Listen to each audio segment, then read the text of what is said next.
안녕하세요. 다산에드 원장 전맥칠입니다. 드디어 우리가 전기 이론 마지막 시간을 맞이했습니다. 마지막 시간의 이름은요, 바로 비사인파 교류입니다.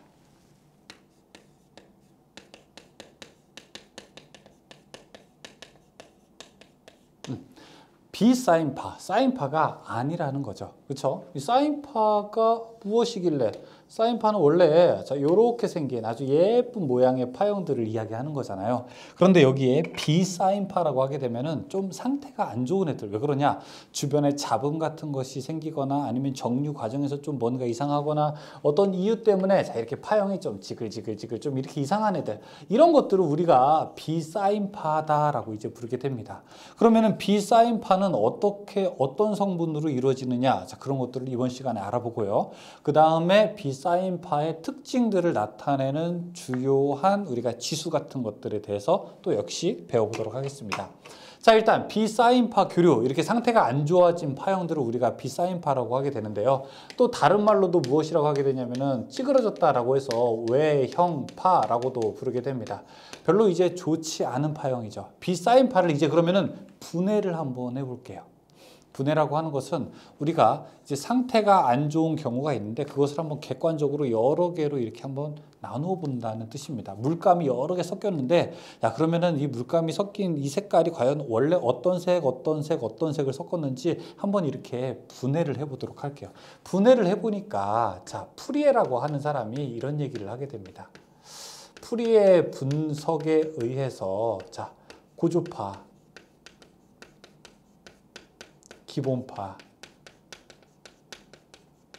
그리고 직류분이라고 나누어진다라고 이야기하게 됩니다. 그래서 이걸 우리가 고, 기, 직, 그러니까 어떤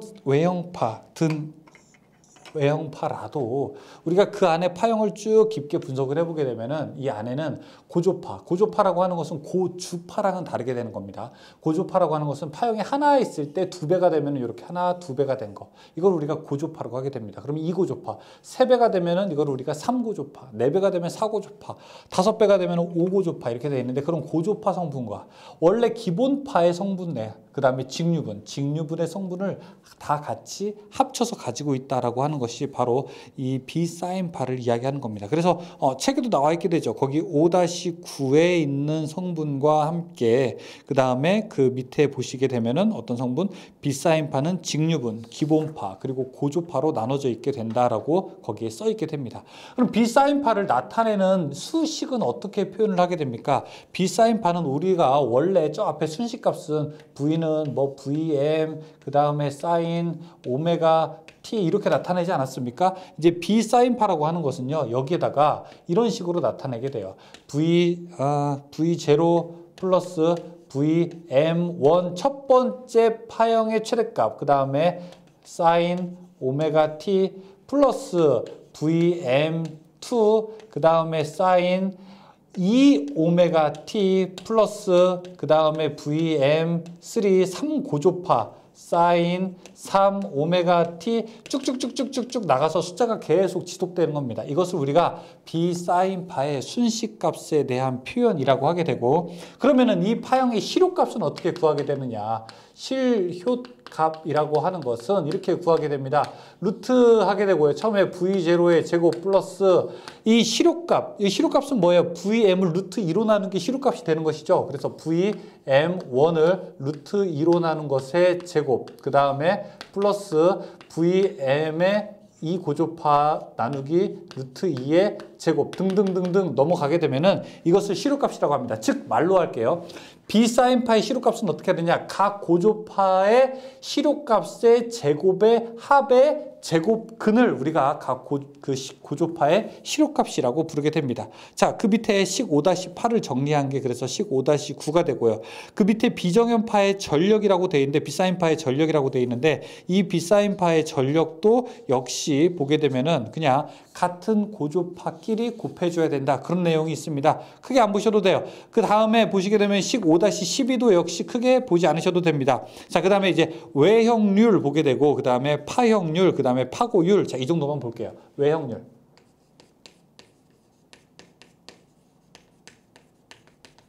외형률은 얼마나 찌그러져 있느냐.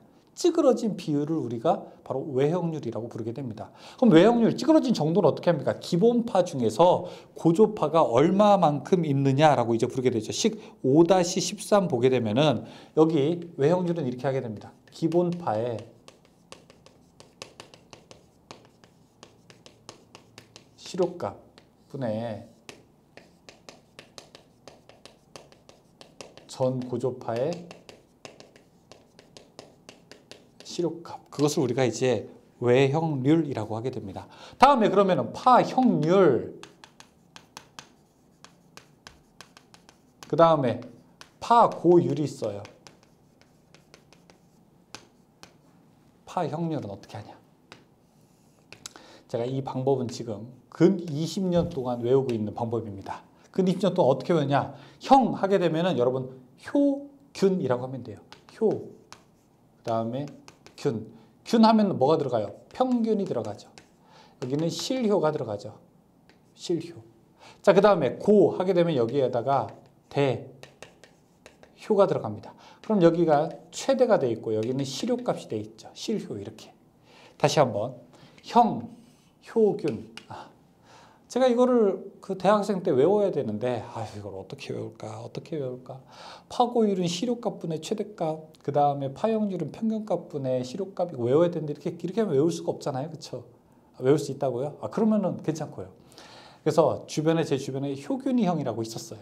효균이 형이라고 있었어요. 그래서 형, 효균이 형. 그 다음에 제 주변에 고대효라고 비슷한 이름이 있었어요. 그래서 고대효 이렇게 외웠습니다. 고대효. 물론 실효값분의 최대값이고요. 평균값분의 실효값이 되게 되는데 파형률을 골라라. 왜냐하면 어차피 사지선다 아니겠습니까? 주관식으로 나와도 풀 수 있어요. 형, 효균, 고, 대, 효 이렇게 이야기할 수 있습니다. 자, 그 중에 그러면은 구형파라고 하는 것은 어떻게 되느냐?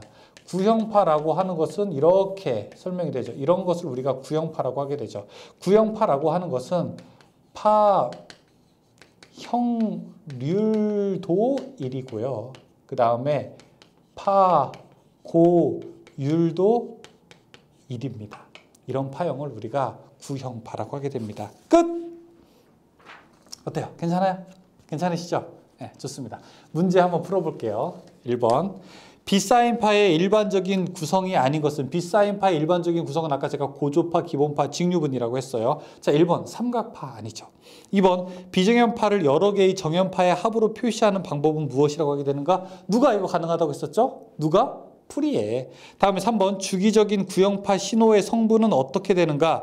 주기적인 구형파 신호. 자, 구형파를 한번 분석해 볼게요. 구형파는 이런 파형을 우리가 구형파라고 하게 되죠.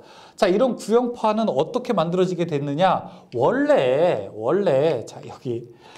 이런 사인파에서 여기에 고조파가 낀 겁니다. 자, 이렇게 고조파가 이제 낀 거예요.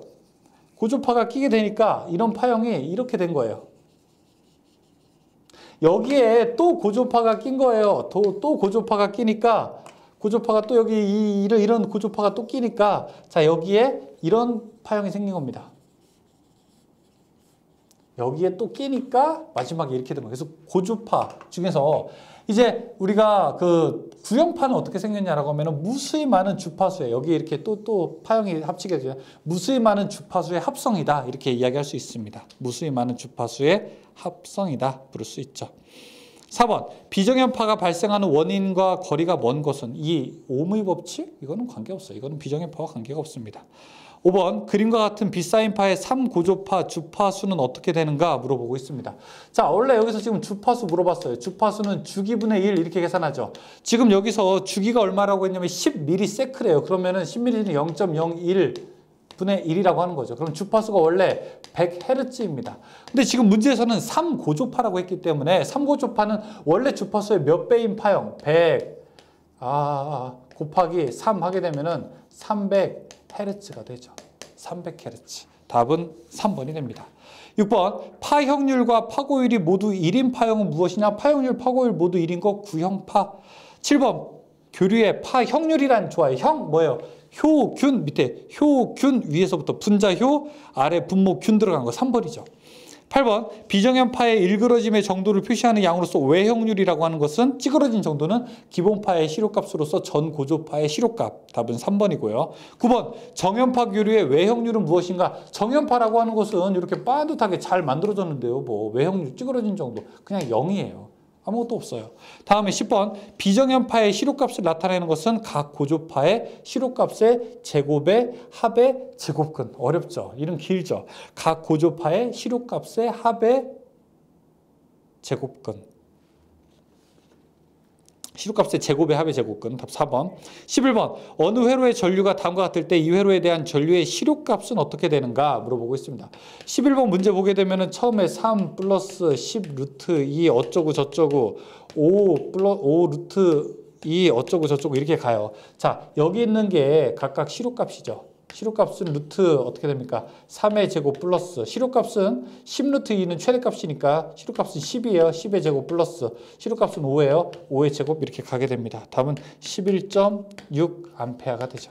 답은 1번이 됩니다. 12번 전류 순식값 I는 30 사인 오메가 T 플러스 40 사인 3 오메가 T 플러스 60 또 암페어의 시료값은 어떻게 되는가 물어보고 있습니다. 이것도 보게 되면은 그냥 각각 시료값 계산하게 되면 되네요. 12번 30과 40이니까 루트 2분의 30의 제곱 플러스 루트 2분의 얼마예요?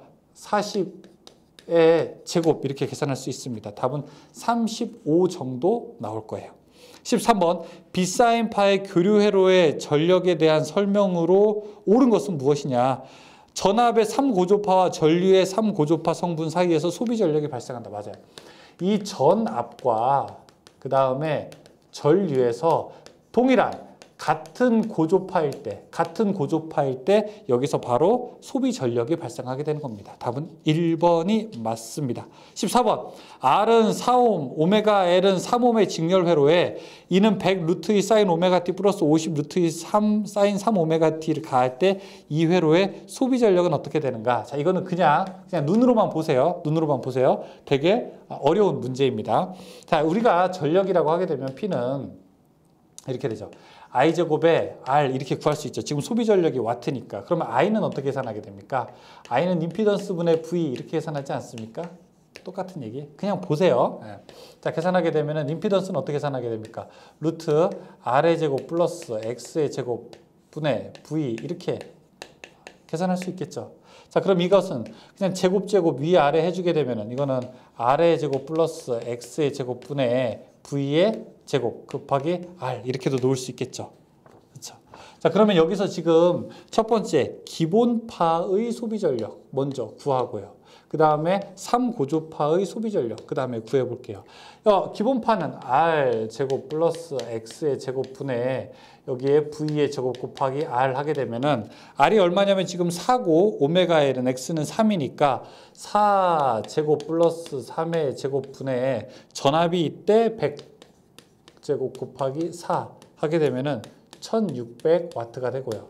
그 다음에 여기서는 R 제곱 플러스 X 제곱 분의 V 제곱 곱하기 R 하게 되었는데 이때는 3고조파니까 여기 X에다가 3을 곱해야 됩니다. 3을. 왜? 오메가 L은 오메가가 주파수 2파이 F니까 3을 곱해야 되겠죠. 그러면은 4의 제곱 플러스 여기는 9의 제곱 분의 어떻게 돼요? 전압이 100의 제곱 곱하기 아니죠. 전압이 지금 3고조파는 50이죠. 그러면 여기가 50의 제곱 곱하기 4 하게 되면 이거는 103와트가 됩니다. 두 개 합치게 되면 106 더하기 103 하게 되면 1703와트가 되겠네요. 이건 보지 마세요. 안 풀어도 괜찮습니다. 자, 여기까지 해서 문제 끝났습니다. 여러분 이제 전기 이론을 다 끝났습니다. 정말 고생 많으셨습니다. 아마 태어나서 관련된 수식들, 용어들 이런 거 처음 듣는 거 굉장히 많으셨을 텐데요. 여러분들 여기까지 오시느라 정말 고생 많으셨고 자 이제 이 다음은 기기와 설비가 남았습니다. 지금까지 해오셨던 대로 지금까지 너무 잘 해오셨으니까 그 마음 그대로 계속 뒤에서 학습을 이어가도록 하겠습니다. 자 칭찬해 주세요. 무엇보다도 본인 스스로에게 너무나 잘 해냈다고 칭찬해 주시기 바라겠습니다. 여기까지 오시면 정말 잘 해내신 겁니다. 수고하셨습니다.